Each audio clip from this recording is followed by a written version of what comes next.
अस्सलाम वालेकुम। मेरा नाम नोमान है और वेलकम टू नया सफ़र नई ज़िंदगी। मुझे अमेरिका आए हुए अब 6 महीने हो गए तकरीबन, तो मैंने सोचा कि कुछ व्लॉग बनाया जाए जो कि हेल्प कर सके उन सारे लोगों को जो कि मिडल ईस्ट में रहते हैं या पाकिस्तान में रहते हैं और हमारे मुल्क के हालात की वजह से वो वहाँ से निकलना चाह रहे हैं। अब मैंने अपनी सारी ज़िंदगी सऊदीया में गुजारी है। मेरे वालिद साहब की वहाँ पे 40 ईयर से ज़्यादा की सर्विस थी। इतना ही तकरीबन मैं सऊदीया में रहा हूँ और फिर मेरे बच्चे, फैमिली, सब कुछ वहाँ पे। लेकिन फ़ाइनली मैंने ये डिसीजन क्यों लिया कि सऊदीया से अब निकलना चाहिए।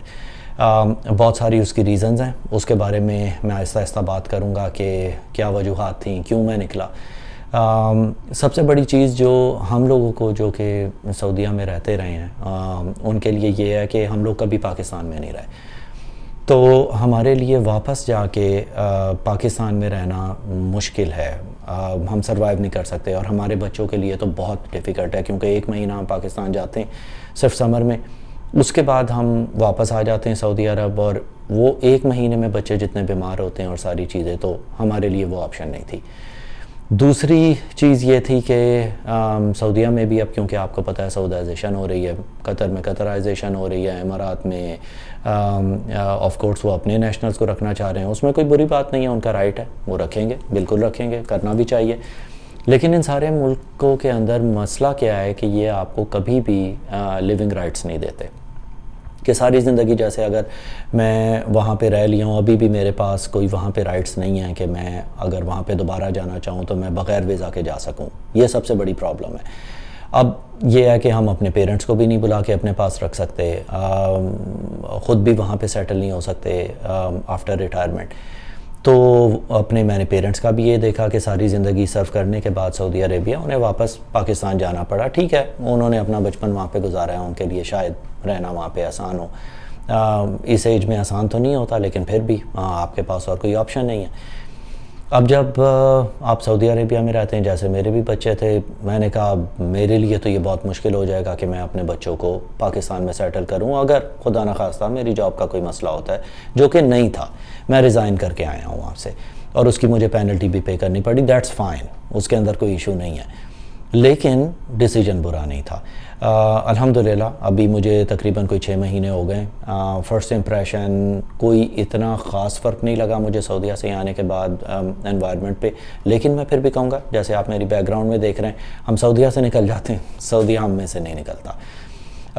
उसकी रीज़न ये है कि जो चीज़ें हमें सऊदीया में मिलती हैं, हलाल उम्रे पे कभी भी चले गए, चीज़ें सस्ती हैं, बहुत सारी चीज़ें ऐसी हैं जिसके लिए आपको पे नहीं करना पड़ता। यहाँ पे आपको वो सारी चीज़ों का पे करना पड़ता है और ठीक ठाक पे करना पड़ता है। सऊदीया से अगर आप आएंगे, आपकी थोड़ी सेविंग्स होंगी, आपको इतना मसला नहीं होगा यहाँ पे एडजस्ट होने में। लेकिन अगर आप पाकिस्तान से आएंगे तो आपको एक बड़ा उसके अंदर फ़र्क लगेगा कि आपका ख़र्चा भी ठीक ठाक होगा और ज़रा मसाइल हैं। मैं कभी रिकमेंड नहीं करूँगा आपको कि आप यहाँ पे आएँ अगर आपके पास जॉब नहीं है। तो जॉब हो तो आएँ, क्योंकि विदाउट जॉब और अगर आप फैमिली के साथ आ रहे हैं तो ख़ासा मुश्किल हो सकता है। अब मैं यहाँ पे फैमिली के साथ शिफ्ट हुआ, पहली दफ़ा यूएस में आ रहा था, बहुत सारे मसाइल थे, बहुत सारी चीज़ें ऐसी थी जिसके बारे में मुझे नहीं पता था, जो कि पता होना चाहिए था। लेकिन क्योंकि यहाँ पे कोई, मेरे जिस स्टेट में मैं आया हूँ, यहाँ पे कोई पाकिस्तानीज़ इतने ज़्यादा नहीं हैं कि किसी से मैं हेल्प ले सकता। मैंने इन 6 महीनों के अंदर बहुत कुछ सीखा है। तो मैं आपको ये गाइड करूँगा कि आप अगर यहाँ पे 2024 में आ रहे हैं तो आपको किन चीज़ों से गुज़रना पड़ सकता है और आप उसे किस तरह डील करेंगे। बहुत आसान है, लेकिन अगर गाइडेंस मिल जाए तो आसानी हो जाती है। लोग अच्छे हैं, मुस्कुरा के मिलते हैं, स्कूल्स बच्चों के बहुत अच्छे हैं, बच्चे एंजॉय कर रहे हैं। सऊदीया में बच्चे स्कूल नहीं जाना चाहते थे, बाज़ औक़ात कहते थे कि आज हमारा दिल नहीं कर रहा, लेकिन यहाँ पे बच्चे अपनी मर्ज़ी से, खुशी से स्कूल जाना चाहते हैं, जो कि अच्छी चीज़ है। आस पास एटमॉस्फेयर काफ़ी बेहतर है, मौसम ख़ासा ठंडा है as compare to Saudi Arabia. हमारी सिटी में इस वक्त -16 है। ये लोग फ़ारेनहाइट में देखते हैं, हम लोग सेल्सियस में देखते हैं, तो अभी भी वही चल रहा है, लेकिन इसमें थोड़ा टाइम लगेगा कि हम इस चीज़ को अडॉप्ट कर सकें। अब यहाँ पे आके अगर आप चीज़ें परचेज़ करना चाहें, कुछ भी ख़रीदना चाहें, कपड़े हैं, चीज़ें हैं, गाड़ी परचेज़ करनी है, बैंक अकाउंट खुलवाना है, किस तरह आप इधर से उधर जाएंगे, ऊबर चलती है कि नहीं, करीम है कि नहीं, इन सारी चीज़ों के बारे में मैं इन डिटेल आपको बताऊंगा जैसे जैसे हम इसके ऊपर बात करेंगे। अब उसके अंदर मसाइल भी आते हैं, आपको चीज़ों से निपटना भी पड़ता है। आपने घर यहाँ पे कैसे लेना है, आपको रेंट पे कैसे मिलेगा, उसे आप फर्निश कैसे करेंगे, बहुत सारी चीज़ें जिसके बारे में आपको ख्याल रखना पड़ेगा।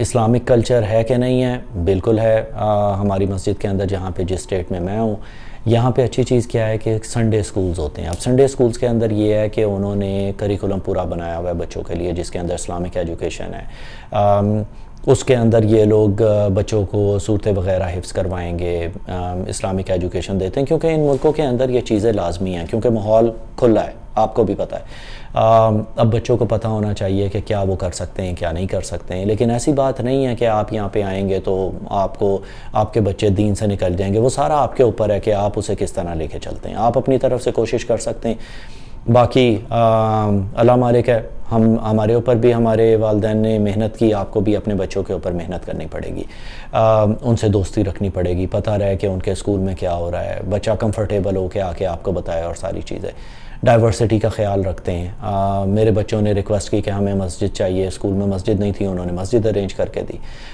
जिस स्टेट में मैं हूँ यहाँ पे ये ईद की भी छुट्टी दे रहे हैं, ईद उल फितर की, आपको और क्या चाहिए।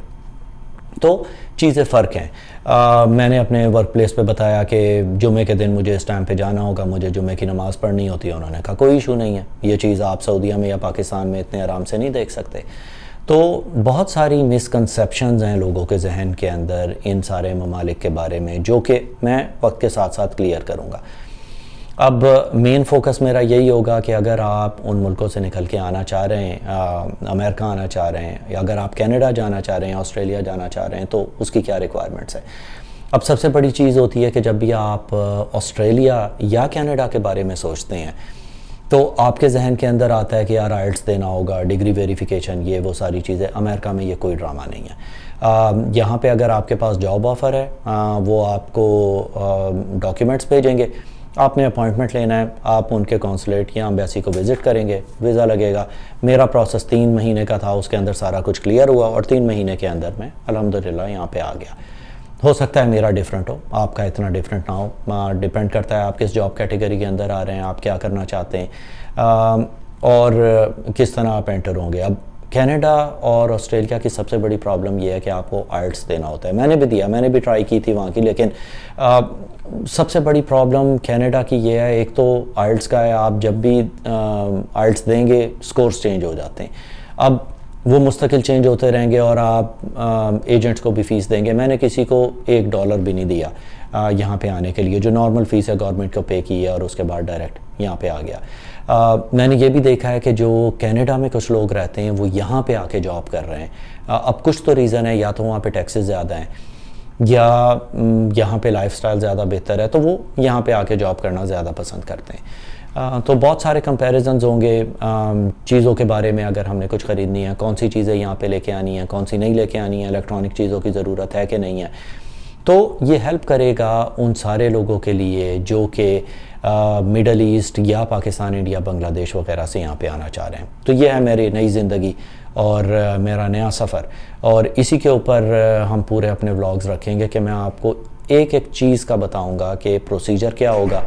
अगर आप यहाँ पे आना चाह रहे हैं तो आपके अपने CV को किस तरह अपडेट करना है कि आप ज़्यादा जल्दी पिक हों और आपके चांसेस बढ़ें जॉब अपॉर्चुनिटीज़ के लिए।